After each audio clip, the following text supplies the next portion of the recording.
Good morning बच्चों। बच्चों सब कैसे हैं? अच्छे हैं? घर में सुरक्षित है ना? देखिए हमने आपको कितने चैप्टर कंप्लीट कर दिए? 17। आपके चैप्टर लास्ट चैप्टर चलेगा 18 तारे। क्या है चैप्टर का नाम? तारे। और तारे कहाँ रहते हैं? कहाँ है? पृथ्वी या आकाश में? तो तारे आकाश में। तो हम आज चैप्टर पढ़ने जा रहे हैं तारे। तारे से पहले, चैप्टर पढ़ने से पहले हम क्या देखेंगे? शब्दार्थ। क्या देखेंगे बच्चों? शब्दार्थ। बच्चों आप पढ़ाई करें ना घर पे। देखो अब स्कूल खुलने वाले थोड़े समय में आपके भी स्कूल खुल जाएंगे, है ना? फिर आप स्कूल में आओगे तो अब भी आप जो है घर पे अच्छी अच्छी पढ़ाई किया करो, ठीक है? तो अब हम सबसे पहले पढ़ेंगे शब्दार्थ। देखो ध्रुव तारा। कौन सा? ध्रुव तारा। ध्रुव तारा क्या होता है? उत्तरी ध्रुव के शिरोबिंदु पर, उत्तरी ध्रुव के शिरोबिंदु पर दिखाई देने वाला तारा, ठीक है? फिर सप्तऋषि। सप्तऋषि तारामंडल का नाम है। क्या नाम है बच्चों? एक तारामंडल का नाम है। आकाशगंगा। आकाशगंगा क्या होती है बच्चों? छोटी छोटी तारिकाओं का एक विस्तृत समूह होता है। छोटी छोटी तारिकाओं का एक बड़ा फैला हुआ विस्तृत समूह होता है जो आकाश में उत्तर दक्षिण में फैला है। कहाँ फैला है? आकाश में उत्तर दक्षिण में फैला है। इसे हम क्या कहते हैं? आकाशगंगा। अर्थात छोटी छोटी तारिकाओं का एक विशाल, एक विस्तृत समूह है जो आकाश में उत्तर दक्षिण में फैला है, उसे हम आकाशगंगा कहते हैं। औंधा। औंधा यानी उल्टा। औंधा यानी उल्टा। और ज्ञान यानी जानकारी। ताप का मतलब गर्मी। और गति यानी रफ्तार। तीव्र यानी तेज। और बाकी मैंने बच्चे यहाँ लिखे हैं। प्रकाश यानी रोशनी। सौर मंडल, सूर्य संबंधी मंडल। और कारखाना यानी वह जगह जहाँ कोई चीज बनाई जाए, तो चाहे कारखाना किसका भी हो, है ना? तो जहाँ कोई चीज बड़ी संख्या में बनाई जाती है क्या कहलाता है? कारखाना। तो अब हम चैप्टर पढ़ने जा रहे हैं तारे। देखो बच्चों इसमें जो है इनकी अध्यापिका है, बच्चे भी हैं। तो अध्यापिका है, बच्चे हैं, हेमंत है, विजय है, नीलम है, सचिन है, राकेश है। इन सब के बारे में अध्यापिका जो है इनसे पहेली पूछती है और फिर इन्हें समझाती है। तो मैं देखो आपको बताती हूँ कि अध्यापिका बच्चों से कहती है बच्चों मैं तुमसे एक पहेली पूछती हूँ, सोचकर उत्तर देना। अध्यापिका क्या कह रही है बच्चों से? वो बच्चों से कह रही है कि बच्चों आज मैं तुमसे एक पहेली पूछ रही हूँ, तुम इसका सोचकर उत्तर देना कि इसका उत्तर जो है तुम सही दे रहे हो या गलत। तो जो है टीचर जो है, अध्यापिका जो है, जो बच्चों देखो क्या पहले पूछे है। एक थाल मोतियों से भरा। एक थाल है वो सारा कैसे भरा हुआ है? मोतियों से भरा। आप भी अच्छे से सुनो। एक थाल मोतियों से भरा, सबके सिर पर औंधा, सबके सिर पर औंधा धरा। औंधा यानी उल्टा। मैंने आपको क्या बताया? औंधा यानी उल्टा। यानी एक थाल जो है वो मोतियों से भरा हुआ है और सबके सिर पर ऐसे उल्टा रखा हुआ है। धरा हुआ यानी रखा हुआ है। चारों ओर थाल फिरे। वो थाल जो है वो चारों ओर फिरता रहता है। जो एक थाल है जो मोतियों से बना हुआ है और जो औंधा रखा गया है वो चारों ओर क्या होता है? वह थाल फिरता रहता है। मोती उससे एक ना गिरे। और उससे मोती जो है वो एक भी नहीं गिरता। आकाश क्या हुआ था? वो क्या हुआ? आकाश। क्या हुआ बच्चों? आकाश। क्योंकि आकाश जो हमारे सिर पे है यूं औंधा, उसके सिर पे क्या है? मोती। मोती यानी तारे। और वो तारे कभी अपने ऊपर गिरे क्या? नहीं गिरे। अगर अपन किसी थाल में जो है कुछ रख दे और उसको औंधा करे तो सारे गिर जाए। लेकिन वो एक थाल ऐसा है, अर्थात वो आकाश ऐसा है बच्चों जिसके ऊपर मोती यानी तारे हैं। और वो तारे जो है वो हमारे सिर पे ऐसे आकाश उल्टा लटका हुआ है, औंधा लटका, और उस पे तारे हैं और वो तारे हमारे ऊपर नहीं गिरते। तो क्या कहलाएंगे? आकाश। क्या है? आकाश। और मोती क्या है? तारे। मोती क्या है बच्चों? तारे। तो एक बच्चा जवाब देता है हेमंत कि आकाश। तब अध्यापिका कहती है, अध्यापिका कहती है शाबाश। विजय तुम बताओ यहाँ मोती किसे कहा गया है? मैंने आपको बता दिया कि मोती किसे कहा गया बच्चों? तारों को। तो जो है विजय कहता है मेरे विचार से तारों को मोती बताया गया है। ठीक है, थाल किसे बताया गया है? आकाश को। और मोती किसे बताया? तारों को, है ना? मेरे विचार से तारों को क्या बताया गया है, मोती। तब अध्यापिका कहती है ठीक है ना। मैडम तो एक बच्ची पूछती है नीलम कि मैडम ये तारे क्या हैं। बच्चे तारे क्या हैं बच्ची पूछ रही है। तो आपने देखा होगा कि तारे कब निकलते हैं, दिन में या रात को, हमें कब दिखाई देते हैं, तारे हमको रात को टिमटिमाते हुए दिखाई देते हैं। अध्यापिका कहती है तारे चमकते हुए अनेक सूर्य हैं। तारे क्या है, चमकते हुए अनेक सूर्य हैं जो हमें प्रकाश, बीच में सचिन बोल पड़ता है टीचर के। कई बार टीचर कुछ बताती है, उसमें बीच में बच्चे खड़े हो जाते हैं, बात करते हैं। तो बच्चा जैसे टीचर बताना चाहती है कि एक बच्चा खड़ा हो जाता है, वो बोलता है मैडम सूर्य तो बहुत बड़ा दिखाई देता है, तो फिर ये तारे इतने छोटे क्यों दिखाई देते हैं। क्योंकि अध्यापिका ने बताया ना कि तारे जो हैं ये तारे हैं जो अनेक सूर्य हैं। तो बच्चे से जो है बच्चा कहते हैं कि मैडम सूर्य तो हमें बड़ा दिखाई देता है, लेकिन तारे जो हैं ये हमें इससे छोटे क्यों दिखाई देते हैं। तो बच्चों तारे में सूर्य से छोटे क्यों दिखाई देते हैं, इसके बारे में बताती हूँ। क्योंकि हम सूर्य से बहुत दूर है हमसे, है ना, इसलिए हमें छोटे दिखाई देते हैं। कोई भी चीज होती है बच्चों बड़ी होती है और जो हमसे बहुत दूर होती है तो हमें कैसी दिखाई देती है, छोटी दिखाई देती है। तो वो पूछता है कि मैडम सूर्य तो बहुत बड़ा दिखाई देता है, तो फिर ये तारे छोटे क्यों दिखाई देते हैं। तो मैंने आपको क्या बताया बच्चों, क्योंकि इसका कारण है कि तारे हमसे बहुत दूर है। बच्चों तारे हमसे जो है वो बहुत दूर है। सूर्य की पृथ्वी से लगभग 9 करोड़, सूर्य ही जो है पृथ्वी से लगभग 9 करोड़ और जो 30 लाख मील दूर है। सूर्य पृथ्वी से लगभग 9 करोड़ 30 लाख मील दूर है और तारे तो इससे भी कई गुना अधिक दूर हैं। तारे तो इससे भी कई गुना अधिक दूर है, तो इसलिए जो है ये हमें बहुत छोटे दिखाई देते हैं। अब आपको फिर बता दूं कि सूर्य जो है सूर्य से भी बहुत अधिक गुना तारे दूर होते हैं, इसलिए हमें ये सूर्य से भी छोटे दिखाई देते हैं, वरना ये सूर्य के समान ही होते हैं। ठीक है बच्चों, समझ में आया। तो अब आगे चलते हैं। फिर अध्यापिका कहती है बच्चों, राकेश पूछता है तो फिर तो इनका प्रकाश पृथ्वी पर आते आते बहुत समय लग जाता है। पृथ्वी पर तारों का जो आपका जो है प्रकाश आता है बच्चों, बच्चा पूछ रहा है, एक बच्चा पूछ रहा है राकेश कि जो तारों का जो प्रकाश है वो पृथ्वी तक आते आते तो बहुत दूर बहुत समय लगता होगा, है ना। वो बच्चा किससे पूछता है, अध्यापिका। हाँ, जो तारा पृथ्वी के सबसे समीप होता है बच्चों, उसका प्रकाश हम लगभग 4 वर्षों में पहुंच पाता है। जो हमारे करीब है तारा, जो पृथ्वी के सबसे समीप है, जो नजदीक है, करीब है, वो ही उसका ही प्रकाश हमें कितने वर्ष तक प्राप्त होता है, 4 वर्षों में उसका प्रकाश हमें मिलता है। तो जो बहुत और दूर है, कुछ तारों का प्रकाश तो अभी हमारी धरती पर पहुंचा ही नहीं है। आपको बात समझ में आई। देखो अध्यापिका जो बच्चों को बताती है कि ये जो आकाश है इसमें तारे हैं। ये तारे क्या हैं, ये तारे भी सूर्य के समान ही होते हैं, लेकिन तारे हमें सूर्य से इसलिए छोटे दिखाई देते हैं क्योंकि तारे जो है वो सूर्य से भी कई लाख गुना दूर हैं, है ना, कई गुना दूर होते हैं, इसलिए हमें सूर्य से भी छोटे दिखाई देते हैं। आगे जैसे बच्चा पूछता है कि मैडम जो है क्या इसका प्रकाश तो हमें बहुत समय लगता होगा, जब ये सूर्य से भी बहुत दूर है तो जो है ये तो हमें बहुत इसका प्रकाश आने में बहुत समय लगता होगा। तब अध्यापिका बताती है कि जो तारा सबसे समीप है, अर्थात जो सबसे पृथ्वी के करीब है, उसको भी 4 वर्ष लगते हैं पृथ्वी पर, उसका प्रकाश आने में भी कितने वर्ष लगते हैं, 4 वर्ष लगते हैं बच्चों।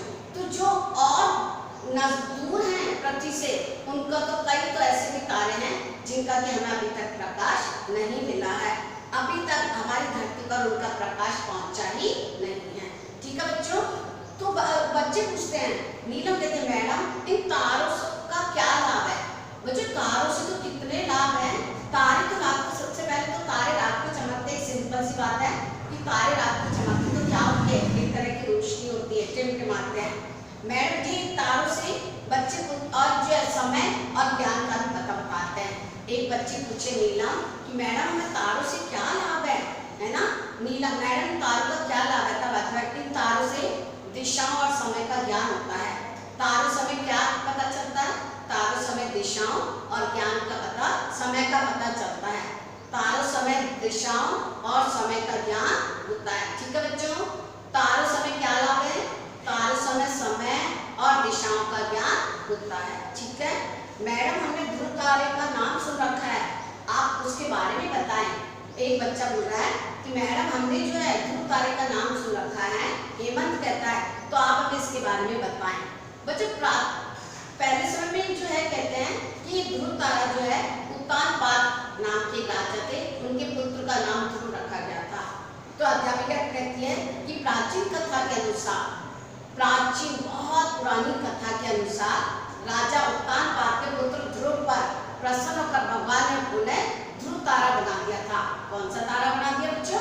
ध्रुव तारा बना दिया था। उसके एक और सप्तर्षि मंडल के 7 तारे हैं। कितने हैं? सप्तर्षि मंडल के 7 तारे हैं। हवाई जहाज में चालक ध्रुव तारा देखकर दिशा का ज्ञान प्राप्त करता है। जो हवाई जहाज जो रोड पे चलते हैं वहाँ, वो तो लिखा हुआ होता है कि जो है मानसरोवर इधर जाएगा, ये इधर जाएगा, ये इधर जाएगा, है ना, गुजर खंड इधर जाएगी, है ना, मानसरोवर इधर जाएगा, विवेक विहार इधर जाएगा, है ना, और प्रतापनगर इधर जाएगा, सब लिखा होता है, एरो बने होते हैं। लेकिन आकाश में उसको कैसे चालक को पता चलता है कि मुझे जो विदेश किस तरफ जाना है, मुझे जो कहाँ जाना है? तो ये सारा उन्हें तारे के अनुसार तारों से पता चलता है। बच्चों किससे? तारों से पता चलता है। तो ये ध्रुव तारा जो है उसके और एक और जो है सप्तर्षि के 7 तारे हैं। हवाई जहाज के चालक ध्रुव तारा देखकर दिशा का क्या करते हैं? ज्ञान प्राप्त करते हैं। हवाई जहाज के जो चालक होते हैं वो ध्रुव तारे को देखकर काय का पता करते हैं? दिशा का ज्ञान प्राप्त करते हैं। अब नीलम पूछिए मैडम, कुछ तारे नीले और कुछ सफेद क्यों दिखाई देते हैं? बच्चों कुछ तारे नीले दिखाई देते हैं, कुछ सफेद दिखाई देते हैं। तो अध्यापिका बताती है बच्चों को कि तारे लाल, पीले, नीले और सफेद रंगों में दिखाई देते हैं। कौन कौन से तारे? लाल, नीले, पीले और सफेद रंगों में बच्चे दिखाई देते हैं। उन्हीं से इनके ताप और आकार का पता चलता है। जो जैसे रंग का होता है उस समय इनके आकार का और उसके ताप यानी गर्मी, ताप का मतलब मैंने बताया कि आपको गर्मी, उस समय क्या पता चलता है? उससे ताप और जो है अर्थात गर्मी का पता चलता है। तो उस समय ताप और उसके आकार का पता चलता है। जो तारा जिस रंग का होता है उस तारे का रंग के आधार पर हम पता कर लेते हैं कि उसकी गर्मी कितनी है और जो है उसका आकार कितना है। ठीक है बच्चों? अच्छा, आप ध्यान से सुनो। तो जो लाल रंग का तारा सबसे बड़ा होता है बच्चों, सबसे बड़ा तारा कौन सा होता है? लाल रंग का। सबसे बड़ा तारा कौन सा होता है? लाल रंग का। पर इसका ताप सबसे कम होता है। बच्चों जो लाल रंग का तारा होता है उसका जो है ताप वो सबसे कम होता है। लाल रंग का तारा सबसे बड़ा तो होता है लेकिन इसका ताप सबसे कम होता है। नीले और सफेद तारे सबसे छोटे होते हैं पर इनका ताप सबसे अधिक होता है। जो तारे नीले और सफेद रंग के हैं ये छोटे तो दिखाई देते हैं लेकिन इसका ताप बहुत अधिक होता है। लेकिन जो लाल रंग का तारा होता है वो सबसे बड़ा होता है लेकिन उसका ताप कम होता है। बात समझ आई? कि लाल रंग का जो तारा है वो जो है सबसे बड़ा है लेकिन इसकी गर्मी जो है वो सबसे कम होती है। उसी प्रकार जो है नीला और सफेद रंग के तारे सबसे छोटे दिखाई देते हैं पर इनका ताप सबसे अधिक होता है। अब ये एक बच्ची पूछी अंशली, मैडम आकाशगंगा क्या होती है? तो बच्ची आकाशगंगा क्या होती है? मैंने आपको आकाशगंगा के बारे में बताया कि आकाशगंगा छोटी छोटी तारिकाओं का जो विस्तृत समूह है जो आकाश में उत्तर दक्षिण में फैला होता है वही क्या होती है? आकाशगंगा होती है। बच्चों आकाशगंगा एक प्रकार की जो है तारों का कारखाना है। जैसे हम कहते हैं ये जो साइकिलों का कारखाना है, ये रंगों का कारखाना है, उसी प्रकार आकाशगंगा जो है वो तारों का कारखाना है। काय का कारखाना।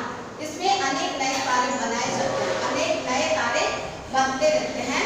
इसके बीच का भाग जो होता है सफेद पट्टी के रूप में चमकता दिखाई देता है। अब नीलम कहती मैडम मेरी समझ में एक बात नहीं आ रही, ये तारे एक दूसरे के इतने पास पास भी हैं और तीव्र गति से चक्कर काट रहे हैं पर इनके आपस में टक्कर क्यों नहीं होती?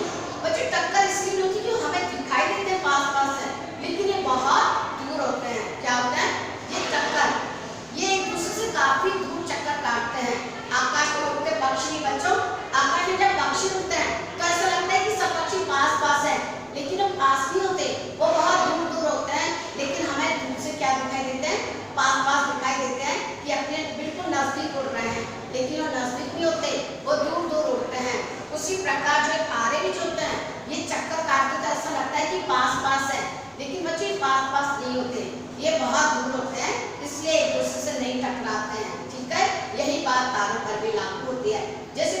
लाभ होती है। आप पतंग भी उड़ाते हैं, पतंग उड़ाते हैं या पक्षी उड़ते हैं तो हमें लगता है कि सब पास पास है, लेकिन वो दूर होते हैं। वही बात तारे होती है कि तारे बहुत दूर होते हैं लेकिन हमें पास दिखाई देते हैं। ऐसा लगता है कि चक्कर काटते थे बहुत पास से कहीं टकरा ना जाए, लेकिन इतने दूर होते हैं कि ये जो है अड़ भी नहीं सकते हैं। ठीक है, तो मैंने आपको क्या बताया? मैंने सबसे पहले आपको बताया कि जो है ये आकाश जो है, आकाश में तारे होते हैं। ये तारे जो है सूर्य के समान ही होते हैं, सूर्य की तरह होते हैं, लेकिन ये सूर्य से भी बहुत अधिक दूर होते हैं, इसलिए हमें और छोटे दिखाई देते हैं। जैसे जो पृथ्वी से सूर्य कितना दूर है, मैंने आपको बताया कि पृथ्वी से बच्चों पृथ्वी से लगभग 9 करोड़ 30 लाख मील दूर है सूर्य। तो सूर्य से भी अधिक जो है तारे होते हैं, इसलिए हमें छोटे दिखाई देते हैं। उसके बाद जो है बच्चों कुछ तारे तो ऐसे हैं जिनका कि अभी तक पृथ्वी पर प्रकाश नहीं पड़ा, क्योंकि इतने दूर है कि इनका एक जो सबसे पृथ्वी के समीप तारा है उसका एक जो है प्रकाश वो 4 वर्ष लगते हैं आने में। तो कई तो ऐसे तारे हैं जिनका अभी तक जो है उनका प्रकाश पृथ्वी पर नहीं पड़ा है। उसके बाद बच्चों ध्रुव तारे के बताए कि प्राचीन समय में एक उत्तानपाद नाम के एक राजा थे, उनके पुत्र का नाम था ध्रुव, और भगवान ने प्रसन्न होकर उन्हें एक तारा बना दिया, उसका नाम ध्रुव था। भगवान ने उसने तपस्या कर दी तो भगवान ने उसको जो है ध्रुव तारा बना दिया। ये ध्रुव तारे के चारों जो है सप्तऋषि मंडल 7 प्रकार के तारे घूमते हैं बच्चों। कितने तारे घूमते हैं? 7 प्रकार के। और जो वायुयान जो चलाते हैं चालक, वो जो है इस तारे को देखकर ही दिशा का ज्ञान करते हैं कि हमें किस दिशा में जाना है। ठीक है बच्चों, कि हवाई जहाज के चालक ध्रुव तारे को देखकर ही दिशा का ज्ञान प्राप्त करते हैं। उसके बाद बच्चों तारे जो है वो कुछ लाल होते हैं, कुछ जो है नीले होते हैं, कुछ सफेद होते हैं, है ना, और सफेद। तो इसमें बताया है कि लाल, पीले, नीले और सफेद रंग के तारे होते हैं। जो लाल रंग का तारा होता है बच्चों वो सबसे बड़ा होता है, लेकिन उसकी गर्मी जो होती है, उसका ताप होता है वो बहुत कम होता है। लेकिन बच्चों जो नीले और सफेद रंग के तारे होते हैं वो बहुत छोटे दिखाई देते हैं, लेकिन इनकी गर्मी जो है वो सबसे अधिक होती है। बच्चों और आकाशगंगा के बारे में मैंने बताया कि आकाशगंगा एक प्रकार का तारों का कारखाना है। आकाशगंगा क्या है? तारों का कारखाना है। जैसे हम कहते हैं कि ये इसका कारखाना, ये इसका कारखाना, तो ये तारों का कारखाना होता है आकाशगंगा। ठीक है बच्चों, इसके बाद जो है जो ये तारे घूमते रहते हैं तो ऐसा लगता है कि कहीं टकरा ना जाए, लेकिन हमें पास पास दिखाई देते हैं, लेकिन हमारे पास नहीं होते, हमसे बहुत, ये एक दूसरे से बहुत दूर होते हैं, इसलिए आपस में टकराते हैं। ठीक है बच्चों, तो आपको चैप्टर समझ में आ गया होगा।